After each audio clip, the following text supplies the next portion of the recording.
उपस्थित समस्त सदस्य, मेरा नाम डॉक्टर करणवीर है। मैं केंद्रीय पोस्ट बागवानी संस्थान में वैज्ञानिक पद में कार्यरत हूँ।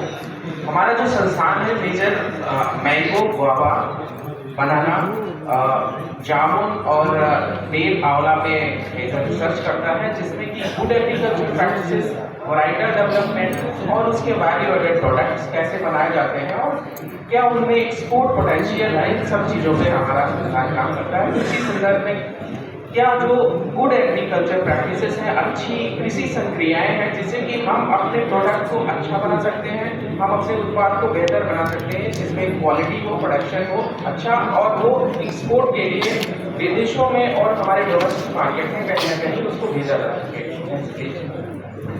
सो मेजर जो हमारे गुड एग्रीकल्चर प्रैक्टिसेस की जो चैलेंजेस हैं, जिसमें कि लो प्रोडक्टिविटी, अगर हम जैसे कि प्रॉपर न्यूट्रिशन मैनेजमेंट नहीं करते हैं तो हमें उस डिजायर्ड प्रोडक्शन नहीं मिल पाता है। जैसे कि मैंगो के केस में हम देख सकते हैं, उसमें मुख्य कारण है ट्री कैनोपी। अगर हमारा जो छत्रक प्रवर्धन है वो अच्छे ढंग से नहीं हो पाता है तो क्या होता है कि हम जितने भी अपने न्यूट्रिशन या केमिकल जो भी अप्लाई करते हैं वो कहीं ना कहीं उसके प्रोडक्शन एस्पेक्ट पे नहीं परिपूरित होते हैं। इसीलिए सबसे ज़्यादा जरूरी है जो हमारा मैंगो है उसका जो हाइट है 10 to 15 फीट रखना आइडियल होता है। उसमें हम जितने भी अपनी कृषि संक्रियाएं करेंगे वो बेहतर उत्पाद के रूप में बेहतर कहीं ना कहीं उसमें लाभान्वित होंगे। जैसे कि अगर हमारा जो मैंगो है ज़्यादा हाइट का होता है, अगर हम उसमें स्प्रे करने जाते हैं तो स्प्रे नॉर्मली हम नीचे से हाई प्रेशर से करते हैं तो उसमें केमिकल तो पत्तियों में पहुंच रहा है, लेकिन साथ में जो ड्रिफ्टिंग लॉस है जो नीचे गिर रहा है हमारे सॉइल पे जो आ रहा है तो सॉइल कंटामिनेट हो रही है और हमारा जो उत्पाद है फाइनल प्रोडक्ट उसमें कहीं ना कहीं रेजिडुअल इफेक्ट भी होता है। इसीलिए सबसे ज़्यादा जरूरी है जो छत्रक प्रबंधन है, कैनोपी मैनेजमेंट, उसको आइडियल रखना 10 to 5 फीट पे रखना बहुत जरूरी है। सेकेंड थिंग है क्वालिटी, पुअर क्वालिटी। अगर हम अपने मैंगो के केस में अगर हमने उस किया तो कहीं ना कहीं क्वालिटी में हम कॉम्प्रोमाइज करते हैं। जैसे कि अगर हम मैनुअल हार्वेस्टिंग कर रहे हैं, किसान भाई करते हैं तो वो आम को नीचे गिरा देते हैं, किसान का तो उससे उसकी क्वालिटी उसके फील पे कहीं ना कहीं 100 रुपया कमाए 5 रुपये और इफेक्ट होता है।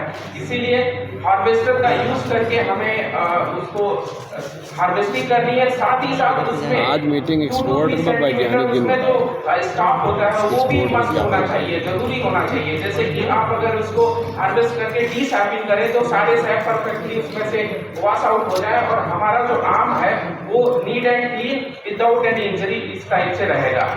थर्ड इंपॉर्टेंट जो एस्पेक्ट है एक्सपोर्ट बैरियर्स। एक्सपोर्ट बैरियर में इथिलीन और ग्रोथ हार्मोन डिजीज, ये दो मेजर इंपॉर्टेंट बैरियर हैं जिसकी वजह से हम जो मैंगो का सेल्फ लाइफ वो कहीं ना कहीं कम हो जाता है। अगर हम इथिलीन को मैनेज करते हैं तो हमारी सेल्फ लाइफ बढ़ जाती है। सेकेंड है उसमें जो post harvest disease specially stem end rot और एंथ्रेक्नोज, उसको हम कंट्रोल कर सकते हैं। तो ये तीन मेजर जो इसके चैलेंजेस हैं इसमें हम डिस्कस करेंगे। ऐसा मत करिए। तो उसके लिए क्या क्या मैनेजमेंट स्ट्रेटजीज हैं, जैसा मैंने बताया good agriculture practices. Good agriculture practices में आपका पूरा कंप्लीट जो न्यूट्रिशन से लेकर ट्री हार्वेस्ट जितने भी फैक्टर्स होते हैं सारे इंक्लूडेड होते हैं। सेकेंड थिंग है post harvest infrastructure facilities, so proper desapping, grading, packaging और कोल्ड चेन मैनेजमेंट बहुत ज़्यादा जरूरी होता है। क्योंकि अगर हम आम को तोड़ते हैं और वो लगातार बहुत ज़्यादा टेम्परेचर पर रखा रहता है तो उसका राइपनिंग प्रोसेस स्टार्ट हो जाता है।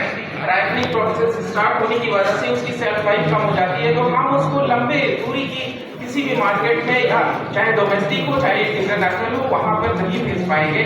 तो ये बहुत ज़्यादा मैनेजमेंट स्ट्रेटजी का एक पार्ट है। सेकेंड है प्रमोशन ऑफ एक्सपोर्ट प्रमोशन के लिए भी बहुत सारी जरूरतें हैं जिसकी वजह से हम मैनेजमेंट स्ट्रेटजी के अकॉर्डिंग आगे बढ़ सकते हैं। सो इसके मैनेजमेंट के लिए क्या क्या जो इनोवेटिव अप्रोचेज हैं, पहले जैसे आने बताया न्यूट्रिशन मैनेजमेंट। आजकल हम देखते हैं कि एनपीके कॉमन जो न्यूट्रिशन है वो पौधों को दिया जा रहा है, लेकिन हमारी सॉइल में माइक्रो डिफिशियंसी धीरे धीरे अब शुरू हो गई है। तो इसके साथ में माइक्रो न्यूट्रिएंट्स कैल्शियम बोरान